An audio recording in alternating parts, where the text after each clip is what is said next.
जय हिंद। भारत जो है वो चाइना के विरोध के बावजूद भूटान में कहां पर सड़क बना रहा है और चाबहार में हम लोग जो ईरान का जो बंदरगाह था और रेलवे प्रोजेक्ट था उससे भारत कैसे पीछे हट गया, इसको हम लोग समझते हैं। तो देखिए, सबसे पहले जो भूटान का इशू है उसको देखते हैं।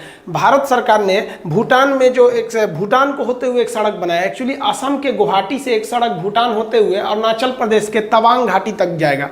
तो ये सड़क पर चाइना ऐतराज जताया था। देखिए, एक्चुअली यहाँ पर भूटान का नीचे का जो एरिया है इसका नाम है साक्तेंग वाइल्ड लाइफ सेंचुरी। चाइना कह रहा था कि ये मेरा है। अब आप बताइए भैया, ये उसका कैसे हो सकता है? तो भारत सरकार ने यहीं पर गुवाहाटी से एक सड़क ले गई है जो इस साक्तेंग को होते हुए अरुणाचल प्रदेश के पास तवांग तक जाएगा। अब चाइना इसका विरोध करने से भी कोई फायदा नहीं है। भारत ने यहाँ से सड़क ले जाने का प्रस्ताव पारित कर दिया है। देखिए, ईरान का जो चाबहार बंदरगाह था वो भारत के लिए बहुत जरूरी है। हालांकि उस बंदरगाह से कोई लेना देना नहीं है। अभी जो विवाद हुआ है, देखिए, किसी भी बंदरगाह पर कई सारे टर्मिनल होते हैं। टर्मिनल उसे कहते हैं जहां पर बड़ी जहाजें आके लगती हैं। उसके पीछे जो कंटेनर का बेल्ट होता है वो, तो भारत सरकार के पास चाबहार के केवल 2 ही टर्मिनल है। अब जैसे यहाँ आपको एक टर्मिनल दिख रहा होगा, यहाँ पे जहाजें आके लग सकती हैं, और 21 वाले बेल्ट पर टर्मिनल दिख रहा है, यहाँ पे आके जहाजें लग सकती हैं। तो भारत के पास केवल 2 ही टर्मिनल है और इसके पीछे के 5 बेल्ट हैं। लेकिन किसी भी बंदरगाह पर 8-10 टर्मिनल होते हैं, बड़े बंदरगाह। जैसे यहाँ भी आप एक टर्मिनल बना सकते हैं और भी इधर बना सकते हैं। बहुत बड़ा एरिया होता है किसी भी जगह का सी पोर्ट। तो चाइना जो है, ईरान और चाइना में एक समझौता हुआ है कि चाइना ईरान को हमेशा मदद करता रहेगा, स्ट्रेटेजिक मदद करेगा, हर अंतर्राष्ट्रीय मामले में साथ देगा और उसके इंफ्रास्ट्रक्चर डेवलप करेगा, और बदले में ईरान जो है उसे सस्ते दाम पर, रियायती दाम पर पेट्रोल देगा। अब ईरान क्या है कि इस समझौते के तहत बाकी बचे जो टर्मिनल हैं और अगल बगल का एरिया जो डेवलप करना है वो चाइना को दे दिया है। तो आप सोचिए ना, चाबहार में हम लोग छोटे से एरिया को डेवलप कर रहे हैं और वो ज़्यादा बड़ा एरिया को ले रहा है। उसके पास जो उसके लॉजिस्टिक पार्क है, जो वहाँ पर कंटेनर शॉप है, वो भी बहुत बड़े हो जाएंगे चाइना के पास। हम लोगों ने इतना इन्वेस्टमेंट किया ही नहीं वहाँ पर। जो मेन दिक्कत का बात है वो रेल प्रोजेक्ट का है। देखिए, हम लोग जो है इंडिया से बीच में आ जाता है पाकिस्तान, हम अफगानिस्तान नहीं जा सकते हैं। अभी जो आपको ये जम्मू कश्मीर है, इसमें तो जैसे पूरा है, अब पाकिस्तान ने इतना पीओके को क्या कर लिया है, काट लिया है। तो वहां पर अब उस वजह से हम डायरेक्ट अफगानिस्तान जा नहीं सकते हैं। अब हम लोग को यहां से बंदरगाह से जाना पड़ता है, चाबहार बंदरगाह से, अपने मुंबई से चाबहार, और चाबहार से हमको जाना पड़ता है अफगानिस्तान या सेंट्रल एशिया यहाँ से।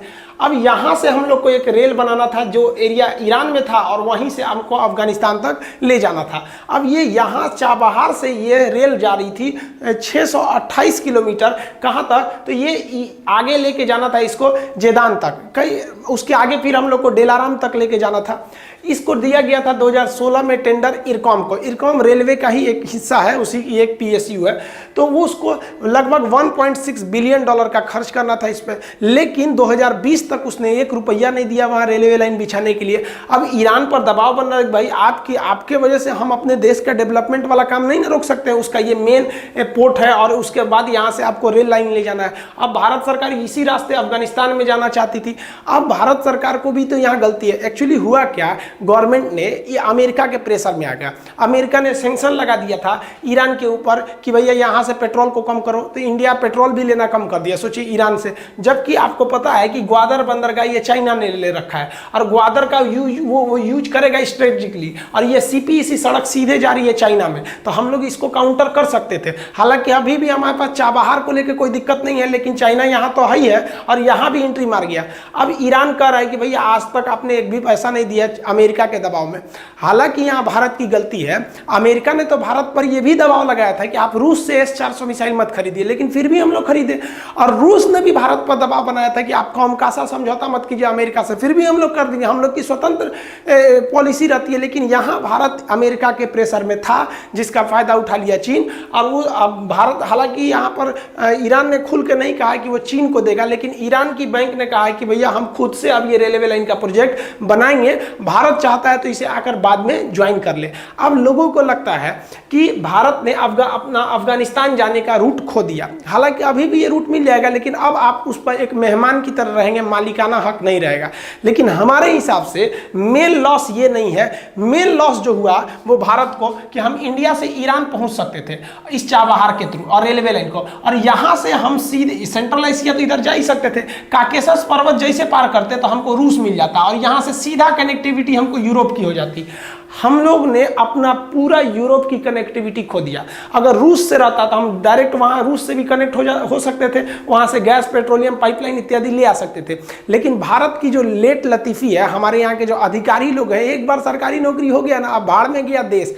किसको फुर्सत है इतना यहाँ पर कि एक समझौता कट रहा है कि नहीं। 2016 का जो प्रोजेक्ट है उसमें 1 रुपया भी हम लोग नहीं दिए, इतना बड़ा प्रॉफिट हो जाता हम लोग को। और जो हम लोग भी ज़्यादा थोड़ा अमेरिका के दबाव में आ गए, हमको ईरान से पेट्रोलियम कम कर लिए, जबकि ईरान ऐसा देश है जो पेट्रोलियम देता है तो बाकी देशों से कम रुपए पे देता है। दूसरा, बाकी देश ट्रांसपोर्ट का पैसा लेते हैं, ईरान पहुंचा देता है अपने ट्रांसपोर्ट से। दूसरा, हर देश जैसे आपके बंदरगाह पर आकर पेट्रोलियम खाली करेंगे तुरंत उनको पैसा चाहिए। ईरान जो है 60 दिन यानी 2 महीने का उधार देता है, क्रेडिट देता है। इतना सब के बावजूद हम लोग ईरान से पेट्रोलियम में कटौती कर रहे हैं। ये कहीं ना कहीं दिखा रहा है कि भारत अपने स्वतंत्र नीतियों को खो रहा है, और इसका फायदा किसको हो रहा है? चाइना को हो रहा है। अगर आप ईरान की ओर से देखेंगे तो ईरान ने जो कर रहा है वो चाइना की ओर से ईरान की मजबूरी बन गई है, क्योंकि पूरे पश्चिमी देश, इजराइल हो गया या अमेरिका या यूरोप वाले हो गए, वो ईरान पे दबाव बना रहे हैं। अब चूंकि हम लोग भी उनके दोस्त हैं, इसलिए हम लोग कुछ नहीं बोल सकते हैं। ईरान को अपना अस्तित्व बचाए रखने के लिए रूस की जरूरत है और चाइना की जरूरत है, इसलिए वो रूस और चाइना के करीब होते जा रहा है। रूस और चाइना ईरान का साथ भी दिए। जब अमेरिका और यूरोप वाले ईरान के परमाणु कार्यक्रम पर बैन लगा रहे थे तो जो रूस था और चाइना था, दोनों ने मिलकर उस पर वीटो कर दिया, उस प्रस्ताव को रोक दिया। तो ईरान जो है उसके लिए भारत से ज़्यादा चाइना और रूस का साथ है, और हकीकत में भी उन्हें हथियार जो दे देता है रूस दे देता है, पैसे की मदद जो देता है वो चाइना कर देता है। और आप तो देख ही रहे हैं, हमारे लोग के अधिकारी लोग 2016 का समझौता में अभी तक 1 रुपया नहीं दिए थे। तो विदेश में ये बहुत खराब छवि बन रही है भारत की। भारत बहुत बड़ा लॉस कर लिया, और भारत अमेरिका के दबाव में आके पेट्रोल को कम कर दिया। हालांकि भारत को जो गैस पाइपलाइन तुर्कमेनिस्तान से ला रहे हैं, तुर्कमेनिस्तान, अफगानिस्तान, भारत, तापी, हम लोग को ईरान से सीधे पाइपलाइन ले आना चाहिए यहाँ राजस्थान में। हम लोग को बार बार ईरान जाओ, पेट्रोल लाओ, जाओ लाओ, कितना झमेला लगेगा। सोचिए ना, आपको अगर 2 किलोमीटर दूर से डेली पानी ले आना पड़े, कितना मुश्किल हो जाएगा। घर में हैंड पाइप रहता है या फिर टोटी की सप्लाई रहती है तो आसान रहता है, तो यहाँ से यहाँ लगा सकते थे। आप कहेंगे पाकिस्तान वाला उड़ा देगा, भैया अगर पाकिस्तान वाला इसको उड़ा देगा तो फिर तापी पाइपलाइन वाला क्यों किए?